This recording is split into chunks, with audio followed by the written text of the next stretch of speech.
Hello, and welcome to my presentation on current trends in soundscape research. I'm Catherine Guastavino from McGill University, and before I get started, I would like to thank the organizers of the Internoise 2020 conference for inviting me. It's a great honor and privilege to be giving this plenary lecture on the exciting field of soundscape research. So what I'd like to do today is to look at this rapidly growing field of soundscape research and look at where it's coming from, what the main trends are in the field. We'll talk about the cognitive approach to soundscape. We'll talk about the challenge of this academia practice gap. And then we will look at where the field is going. Before we delve into that, I would like to take a few minutes to introduce CURMIT, the research center that I'm affiliated with. It is the Center for Interdisciplinary Research in Music, Media, and Technology.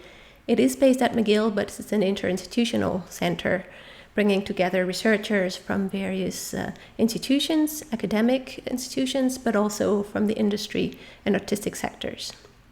And our member really ranges a very wide range of disciplines and areas around the science and technology of music, ranging from acoustics to neuroscience, musicology, and media arts.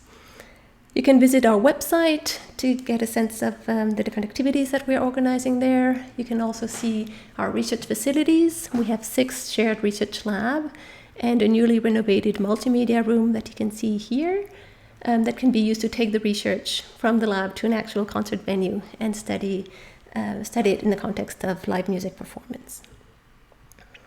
We organized a number of activities, including a monthly distinguished lecture series, a concert series, research seminars, and we also have a space for visiting scholars and students. So if you're looking for a place to spend your next sabbatical, check out our website and do get in touch with us. We hope to see you there. All right, so we will start this presentation with a brief history of the last 50 years of soundscape research, dating back to the pioneer work of Scheffer in the late 60s. And what you see here is a picture of the World Soundscape Project in 1973. So note that this overview will not be exhaustive. It's really meant to illustrate different trends in soundscape research through selected milestones. So the notion of soundscape was first introduced by Michael Southworth in his 1967 master's thesis entitled The Sonic Environment of Cities, which was published 2 years later.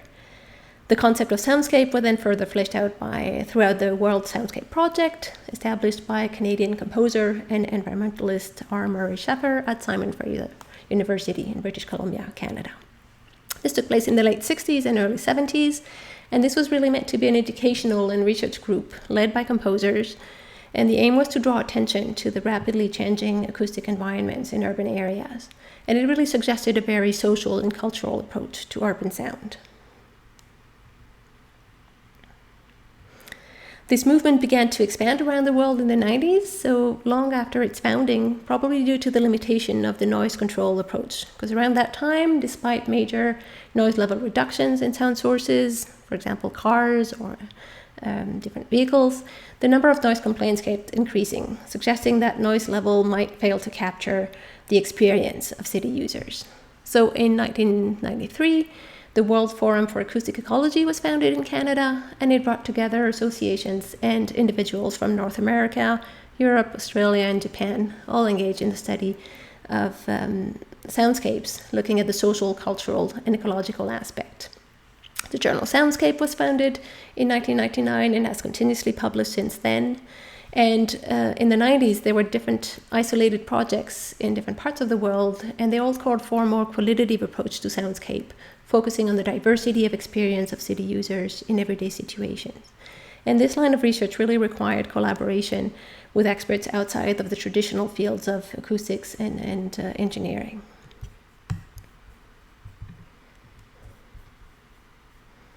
In the 2000s, we saw the first soundscape sessions in acoustical association meetings in Europe, in Japan, and in the US. And this activity progressively gave rise to a scientific community of soundscape researchers that is particularly active in Europe, Asia, and North America. As an example of projects, in 2009, the European Union funded an interdisciplinary research network on the soundscapes of European cities and landscape. In the same year, a working group on Soundscape was created by the ISO, the International Organization for Standardization, bringing together academic researchers and members from the public and private sectors.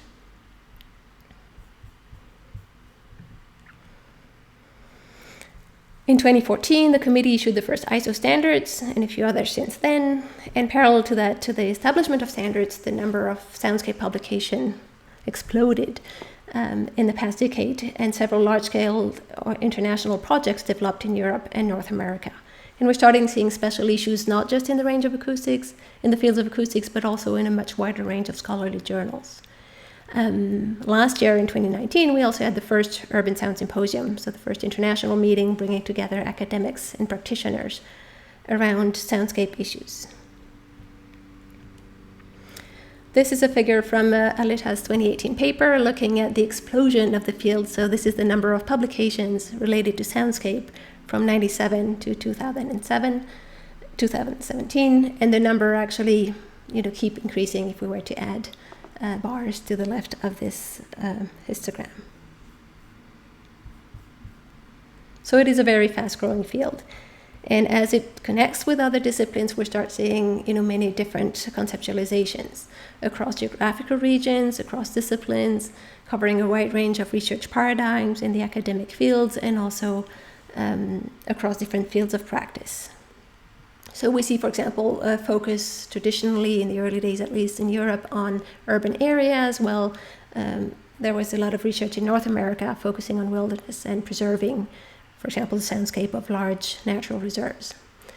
We see that the topic also spans several disciplines, ranging from the natural sciences and engineering to social sciences and humanities and even the health sciences. And each of these are grounded in their own research paradigm or worldview, which ranges from the positivist approach, very hypothetical deductive, to a more constructivist approach, depending on the object of study, which could be the acoustic phenomena in and of itself, or the sensory experience, or the meaning associated to the sounds and the social lives that they have. We also see more and more engagement with different fields of practice, including policymakers, acoustic consultants, health practitioners, and each of them have their own perspective. This is the ISO definition of the soundscapes. It's defined as an acoustic environment as perceived and experienced by people in context. So we see that the importance of context, and we'll come back to that later in the presentation, and that it's different from the acoustic environment in that it's really the experience of that environment in context, and that there are a large range of outcomes, and we'll also come back to that later in our presentation. So the field has really grown to connect to other disciplines, and it's really very interdisciplinary in terms of all of the disciplines covered, but also the different perspectives and the different objects of studies. So we talked about acoustical properties. The soundscape in and of itself, the experience can be studied at the individual level, but also in terms of the collective representation, their social relevance, and the connection with spatial and temporal properties. It's even a truly transdisciplinary issue in that soundscape, or environmental noise, as it is often called in the field of public health, is a major pollutant of our time. We know that it has consequences that range from annoyance to early death, because noise will affect our sleep, increase our stress, reduce our ability to focus. And so it does consume slowly but steadily years of healthy living. And as a result, it has recently often been described as the new secondhand smoke. But beyond health concern, poor noise management will also result in wasted urban resources and spaces. And this is particularly problematic in large cities that have to balance densification, mixed uses, nightlife, and economy, and balance that with livability. But not all sound is noise, and many of the sound-producing activities contribute to the vitality and the attractiveness of cities, including cultural events, festivals, and transportation. Sound is also a policy challenge given the interdependencies with many other factors such as mobility or sustainability. So, for example, decisions about traffic or shared street will shape the sound environment. It's also a challenge because noise or sound is often addressed at various levels of government, depending on the type of sound or noise being considered. Finally, it's an environmental justice issue because there is converging evidence that minoritized communities are likely to be exposed to higher noise levels, be it from construction, roadways, or aircraft, and they are subject to more stringent policies, causing adverse effect on environmental justice. Among the first threads of contemporary soundscape research to grow into a full-fledged body of research is the cognitive approach to soundscape. This approach developed over the past 20 years in collaborations between acousticians, psychologists, cognitive linguists, and mathematicians. And the aim was really to account for the articulation between individual sensory experience and collective social practices, and also to account for the richness and diversity of soundscape experiences across individuals and contexts. It emphasizes the critical role of categorization in cognition. This is really a critical ability to make sense of the world around us by dividing up complex environments into meaningful categories. So in our everyday life, we categorize things, objects, people, sounds, and situations continuously. But categorizing sound in particular is of vital importance to guide action. You can think about avoiding an approaching car, attending to a crying baby, or answering a ringing phone, all of which are based on sound categorization. So this approach is grounded in the seminal work of Daniel Dubois, who extended theories and methods in cognitive psychology to the study of everyday sound categorization. Namely Bruner's approach to categorization as sense-making and Rausch's prototype theory of categorization. So this approach builds upon a theory of cognitive representation from the field of psychology, a theory of linguistic resources available in one's language from linguistics, and a theory of the relationships between language and cognition from psycholinguistics and cognitive linguistics. And together, this can be used to identify correlates of attributes that are relevant for the listener. One of the major themes emerging from this line of research is the importance of context. And we will illustrate that by playing a short example.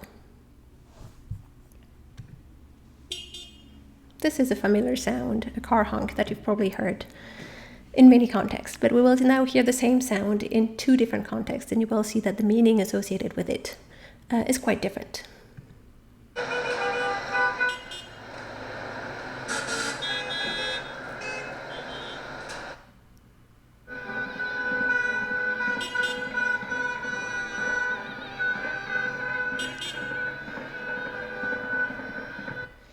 So you heard the first example in a traffic jam, which is probably what you are most exposed to, but the second one was actually using the same car honk in the context of a Turkish wedding as a celebratory gesture. So this illustrates the fact that the way in which we categorize sounds is based on situational factors and on experiential knowledge. And there is actually converging evidence that we use different strategies to categorize sounds based on context and availability of the cues. This ability to form different categories of noise and sounds is even reflected in noise regulations. We will have another example now of a familiar sound.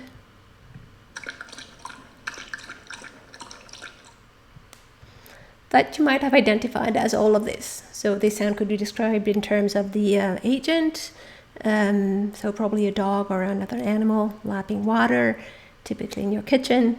And all of these descriptors refer to different aspects or facets that we can use to classify sounds. And this ability to form different uses or different categories and use them in different contexts is even reflected in noise regulations. So we did an analysis of various noise codes, and looking here at the example of traffic noise, we see that it can be regulated or described in terms of specific vehicles or parts of the vehicles using a very taxonomic approach with categories of sources, but other regulations will regulate traffic noise based on the actions or the driver's behavior by, for example, forbidding honking or revving engines or giving exemptions for deliveries. So again, the same sound source or sound type that can be regulated either in terms of sound sources or in terms of actions generating sound. And this have consequences not just on the noise regulation itself, but in terms of noise management strategies. So a focus on the behavior of drivers, for example, would be addressed using education campaigns, while the focus on vehicles or vehicle parts would favor measures to reduce the noise at the source. So a given sound can coexist in different categorization schemes simultaneously, and each will be more or less appropriate in different contexts. And that's something that has been studied extensively in cognitive psychology, where you can categorize objects, or in this case sounds, based on taxonomies of sources, actions, or agent, or based on script categories related to the context in which these sounds are typically heard. So for example, the sounds of a public market or kitchen sounds. So this cross-classification implies that there is no single way of categorizing everyday sound, and this idea challenges the latent assumption of many computational systems and really highlights the context dependency of categorization. Another specificity of human categorization is the existence of a basic categorization level, with more general abstraction above it and more specific exemplars below it. So we saw the example of a dog lapping water, which could be an animal, drinking, or liquid sound, for example. In addition, this basic level is typically associated with simple words that are acquired earlier, and the ones that are typically spontaneously used to describe sounds. Finally, according to Roche's theory, the members of a category are related to one another through family resemblance and not through necessary conditions, and they can be more or less typical exemplars of that category. So an example often given is that a robin will be more typical of the category bird than a penguin. And the call of the robin is probably also more typical than that of a penguin. Category membership is then defined by the extent to which an entity resembles the prototypical exemplar. So categories in this sense have fuzzy boundaries and can overlap. Now, this cognitive approach calls for research methods tailored to the specificities of soundscape as experiences. So it's critical to identify the categories and properties relevant to the listener in the first place. And this will be dependent on the individual, but also on the situational factors such as context and expertise, or goals and expectation. A commonly used method grounded in the theory of categorization is the free sorting task, where participants are presented with several recordings, for example, of sounds or soundscapes, and asked to sort them into groups. You can also collect additional verbal descriptions to allow the researcher to identify the categorization principles spontaneously used. Another commonly used method is the use of questionnaires, and so several scales have been proposed and refined over the years. Axelsson and his colleague created and validated one of the most widely used questionnaire, the Swedish Soundscape Quality Protocol. It consists of semantic scales related to how pleasant or unpleasant, eventful, vibrant, monotonous, calm, and chaotic the soundscape is. Another important scale used in soundscape studies is the appropriateness one, which could be appropriateness for activities or for the location. And the perceived restorativeness soundscape scale can also be used to measure psychological restoration. So high quality soundscape can provide a recovery from attentional fatigue, can provide an ability to reflect on daily or life issues, and allow you to conduct your activity. And we're also seeing more and more ethnographic methods, such as observations or behavioral mappings, to provide complementary insights into the influence of soundscape on public space use, by observing things such as lingering behavior or walking pace and crowd density. Finally, sound walks can be conducted individually or in groups with people moving around different locations. And this practice of walking while directing awareness to the sound was originally devised by a Schaeffer's group to immerse themselves in different environments and select soundscapes to record, but it was later extended and really became an empirical method to soundscape research, in a way to engage others into the practice of listening and describing sounds in relation to the built environment. We'll see later that it can also be used as an exercise for public awareness through guided walks, encouraging active listening. We see here soundscape researcher Danielle Steele running a sound walk in Amsterdam with a number of pre-planned stops along the way, where participants are asked to listen to the environment and jot down notes that can then be used for discussions. So back to sound categorization, there is converging evidence that we cross-classify sounds into different forms of categorization, including taxonomies of sources, agent, So that is the person or the animal, for example, producing sound, or actions generating the sound. We also create script categories related to the context in which the sounds are heard, or the meaning associated with it. Sounds can also be categorized based on the valence and arousal and acoustical similarity. Regarding soundscape categorization, we find that people create categories that are correlates of sound sources and activities and temporality. So the example given by Mappiolo in her original work was riding motorcycles at Bastille in Paris on Saturday night. We also see that people create categories of soundscapes based on the potential for activities. So categories of places where you can hang out with your friends to have a drink, or parks to relax. And this is also based on the sound sources in that environment. We'll play an example here.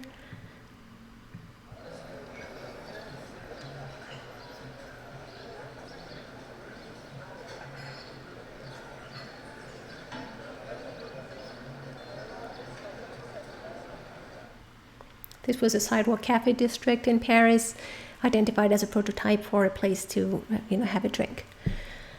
And then it can also be based on spatial cues, particularly in indoor spaces. So finally, given the close relationship between soundscape, public space use, and well-being, we recently proposed the quality of urban public experience model to account for the diversity of soundscape outcomes at the psychological, behavioral, and social levels for city users and their urban public spaces. So what you see in this figure is that it's operationalized through 3 axes: sound-related evaluations, public space engagement, and psychological outcome. So the purpose of this model is to disconnect disparate elements of sound evaluation, and to model a pathway forward, first for the quality of the public experience, and then more realistically to look at the role of sound and quality of life.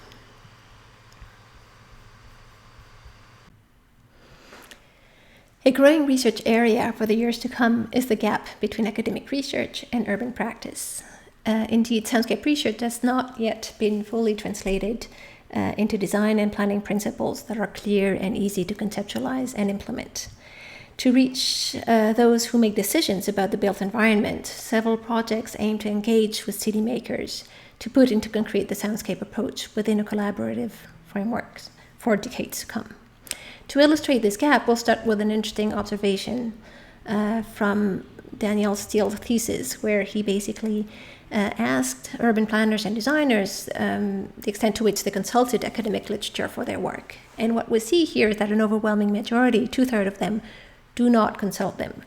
Those who do have high respect for it, but they just don't always find it applicable, or they don't have time to read about it. And so how do professionals think about sound? Well, the problem is that at the moment, if at all, they think of it typically quite late in the process, and typically as an isolated nuisance. And they apply fixes when sound complaints are received, so typically after the fact. And we end up at situations like those where, the best you can do is build a noise barrier to isolate this highway from residences nearby. But a more proactive approach to this might have prevented the situation in the first place. So sound really isn't treated like the other factors. When considering things like public transit or wastewater, city makers tend to think about it in terms of an integrated network. But for sound, they tend to think of it as in isolation. Why is that? Well, there are several reasons for this. The first one being that city makers are responsible for compiling a lot of information about many factors, more factors than they are capable of having deep expertise on, and they have to assemble all of this to create a coherent plan. They often find that academic research is too abstract and not directly applicable. They also do not receive a lot of training on sound, given the large number of factors that they have to consider, and there's a lack of tools and resources for the professional community.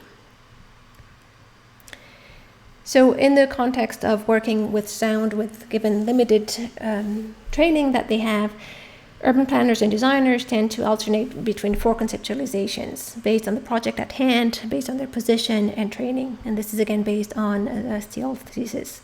So they can think of it as noise level, as a nuisance, as an environmental pollutant, or as opportunity. So the first conceptualization in terms of sound level is the most widely spread. Professionals think in terms of sound level because of their training and because of the regulatory framework, and most importantly because of the legal requirements to be under a specific limit. So this is a box that you have to check to move forward with the project. But this conceptualization discounts the enormous potential of sound design and planning and positive outcomes. The second, conceptualizations as a nuisance, engages stakeholders in the process, but typically through mediation or noise complaints, in the sense that their annoyance should be made through reduced mediations where various consolations are made. For example, you could pay for a better window or insulation. But it's still considered in the negative way. What you see here is a screenshot from the Route 11 in New York, where you can complain about noise or other nuisances. In terms of environmental pollutant, then this is conceptualized more globally as a pollutant like others, such as air, water, and soil.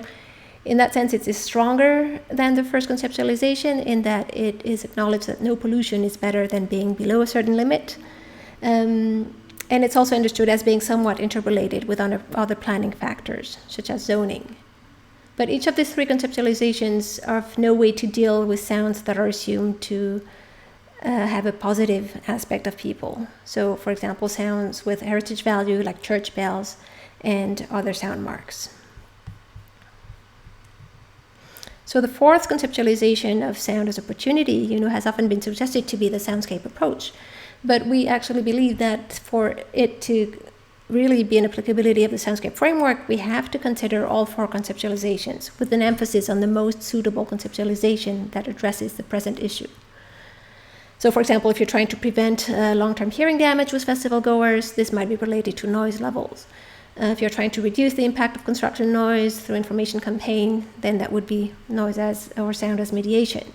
If you're trying to address differences in outcomes between rich and poor neighborhoods, then you could consider it as an environmental pollutant. But using the appropriate conceptualization requires a level of sound awareness that is not currently available to most city makers. As it is, professionals of the built environment are ill-equipped to work with sound. They lack the resources and tools that would allow them to work with all four conceptualizations proactively throughout the design process. So as part of the Sounds in the City partnership, we have tested various formats for deploying sound knowledge to city makers in the process of knowledge mobilization. And a key emphasis of the different formats is that it should respect a mutual exchange of knowledge. So sound experts and soundscape researchers might provide expertise on sound, but city makers will convey context and challenges such as emergency services or access to water or needs. And local experts, citizens, will help convey local embedded knowledge and social values that are relevant for the different communities. So two methods that we have found to work particularly well for knowledge mobilization are sound walks and interactive sound demonstration, particularly when they're integrated into a workshop or training module. So we've run a number of workshops over the years, focusing on specific aspects such as animating pedestrian zones or quiet areas. We conduct these workshops in between interventions that we assess in public spaces, and focus the discussions around the type of interventions. So what you're seeing here is an example of a sound walk, which we talked about before. And they can really be used to raise awareness of people, of the public experience. So through the walking tours, you encourage participants to answer short questions about the soundscape at each of the pre-planned stops. And that's a very effective way to convey the integration of sound with other factors of the built environment. But it has logistical constraints. It's weather dependent, requires an extensive planning, and is only applicable for a small group. So we've also been using audio demonstration, sound demonstration that you can see here in the lab, to explore and compare various ranges of soundscapes as a way to simulate and illustrate interventions. So we think that it's important to have a certain level of immersion to ensure some ecological validity, ensure that we elicit the cognitive representations that people have elaborated over years of experience in urban spaces. And there are several projects on this topic internationally We can mention, for example, the Soundscape Hackathon at the first Urban Sound Symposium that was around designing interactive virtual reality tools for professionals. In our group, we are developing an interactive soundscape simulator that will be integrated in a new training module for soundscape design. So this is the tool that you see with an example of a public square, and this is used to position and move around space different sound sources to simulate different soundscape intervention. And we believe that such a tool could allow professionals to explore various interventions on soundscapes by manipulating specific sound sources, by providing a full sensory experience. It could also be used to impart knowledge as part of a training module and integrate with the existing design. And we see this as a way to sketch the soundscape, if you like, before they reach out to acousticians for a more thorough analysis and model of the options selected. So, to engage with professionals, it's really important to conduct stakeholders consultation. And what has come out of our consultations with professionals is the need to consider activities.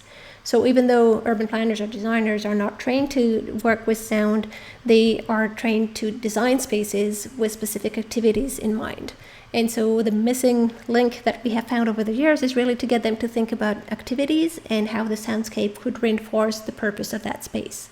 So that we could promote certain activities, reinforce the sense of place. Are there specific sound sources that could be added, like water features, for example, are commonly used in relaxing environments, or to mask traffic noise. So to really think about that and the match between the visual environment and the sound environment. It's also about making sure that we minimize the detrimental effect of inappropriate sounds. It could be by removing sound sources or masking them, or even constructing barriers if that's the only solution.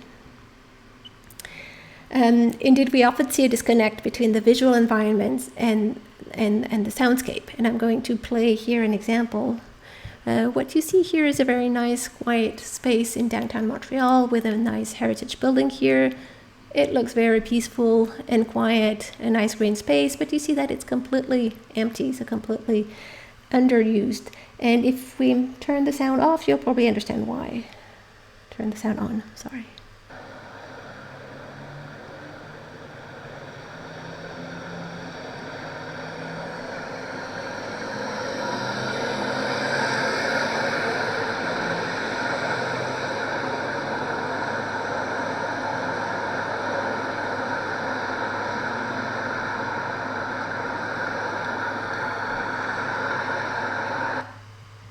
So this space looks like a nice quiet area or quiet park, but it certainly doesn't sound like one, and as a result, it is underused. So it's really important that sound and visual environments send the same message.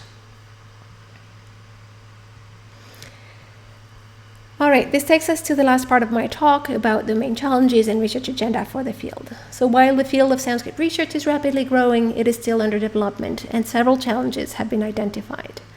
Given the academia practice gap described below, connecting and communicating across stakeholders should be a priority, with interaction between academic and non-academic partners. But even within academia, the soundscape community spans a very wide range of disciplines, each having their own paradigm and research agenda. So working across disciplines requires new research practices to acknowledge the diversity and plurality of disciplinary perspectives, and to learn to communicate effectively with disciplinary strangers. Given the close link between language and cognition, special attention should be paid to linguistic resources available to describe soundscapes in different languages. And there is actually an international collaboration that was recently initiated with researchers from around the world to gather and compare translation of soundscape attributes into 15 different languages. Despite recurring calls for standardization, soundscape research is also grappling with large variations across studies in terms of urban morphology studies. So most studies will investigate a particular kind of place, for example, urban park, and that provides an in-depth understanding of this particular context, but may not easily transfer or generalize to other contexts. In terms of population studied, most research focus on the average user, with little attention to the different needs and expectations of different groups and users. But recent research has shown that there are major differences in the way in which individuals assess soundscape based on individual characteristics such as age, noise sensitivity, or personality traits. And social interaction, so whether you're alone or with others, also influences soundscape assessment. So it's really important to account for the role of person-related and context-related factors, and that's a promising direction to develop new methods and theories.